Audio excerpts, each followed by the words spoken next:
നരേന്ദ്രമോദിജി സർക്കാരിൽ ന്യൂനപക്ഷ മൃഗസംരക്ഷണ ഫിഷറീസ് വകുപ്പ് സഹമന്ത്രിയായി ചുമതല ഏറ്റെടുത്ത ശ്രീ ജോർജ് കുര്യൻ നാളെ ശനിയാഴ്ച 15-ാം തീയതി കോട്ടയത്ത് എത്തുകയാണ്.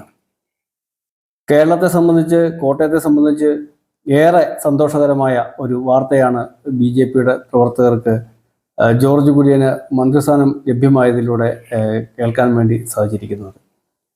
സാധാരണ പ്രവർത്തകർക്കൊപ്പം ഈ ജില്ലയിൽ പ്രവർത്തിച്ചു വന്ന് BJPയുടെ ആരംഭകാലം മുതൽ ഇന്നോളം വ്യത്യസ്തങ്ങളായ ചുമതലകൾ ഏറ്റെടുത്തുകൊണ്ട് ഈ ജില്ലയിൽ കേരളത്തിലാകമാനം താഴെത്തട്ടിൽ പ്രവർത്തകരുടെ ഇടയിൽ പ്രവർത്തിച്ചു വന്ന ശ്രീ ജോർജ് കുര്യന് ഇങ്ങനെ ഒരു സ്ഥാനലബ്ധി ലഭ്യമായത് ഏറെ സന്തോഷകരമായിട്ടുള്ള ഒരു വർത്തമാനം തന്നെയാണ്. അതിലെ വലിയൊരു ആവേശം കോട്ടയത്തെ ഓരോ പ്രവർത്തകരിലും വളരെ വലിയ ആവേശം എന്ന് നമുക്ക് കാണാൻ വേണ്ടി സാധിക്കുന്നുണ്ട്.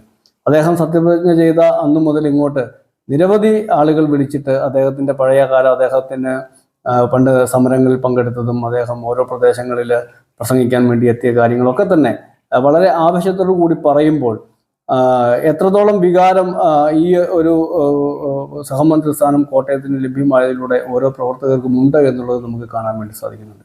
അതുകൊണ്ട് തന്നെ നാളെ അദ്ദേഹം ഇവിടെ എത്തുമ്പോൾ അതൊരു സ്വീകരണ യോഗം ഒരു വലിയ വിജയമാക്കി മാറ്റാൻ വേണ്ടിയിട്ടുള്ള പ്രയത്നത്തിലാണ് എല്ലാ പാർട്ടി പ്രവർത്തകരും. വളരെ ആവേശത്തോടുകൂടി സന്തോഷത്തോടു കൂടിയിട്ട് ഞങ്ങളെല്ലാവരും ഇതിനെ നോക്കിക്കാണുന്നു. തീർച്ചയായിട്ടും കോട്ടയം ജില്ലയിലെ ഭാരതീയ ജനതാ പാർട്ടിയുടെ മുന്നോട്ടുള്ള പ്രവർത്തനങ്ങളിൽ ശ്രീ ജോർജ് കുര്യന് ലഭ്യമായ ഈ സഹമന്ത്രി സ്ഥാനം ഏറെ ഗുണകരമാകുമെന്നുള്ള കാര്യത്തിൽ യാതൊരു സംശയവുമില്ല. അതിൻ്റെ ഒരു ആവേശം എല്ലാ പ്രവർത്തകരിലും കാണാൻ വേണ്ടി സാധിക്കും.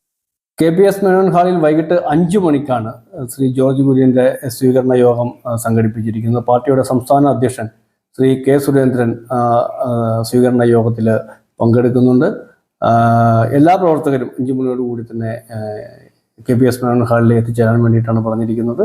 അദ്ദേഹം കൃത്യം 5 മണിക്ക് തന്നെ എറണാകുളത്ത് ഇറങ്ങി അദ്ദേഹം അവിടുന്ന് നേരെ കോട്ടയത്തേക്കാണ് എത്തുന്നത്. കോട്ടയത്ത് വന്ന സ്വീകരണ യോഗത്തിന് ശേഷം മാത്രമേ അദ്ദേഹത്തിൻ്റെ വസതിയിലേക്ക് പോകുന്നുള്ളൂ. ആ സ്വീകരണ യോഗത്തിന് വേണ്ടിയിട്ടുള്ള ഒരുക്കങ്ങൾ ഇപ്പോൾ നടന്നുകൊണ്ടിരിക്കുന്നു.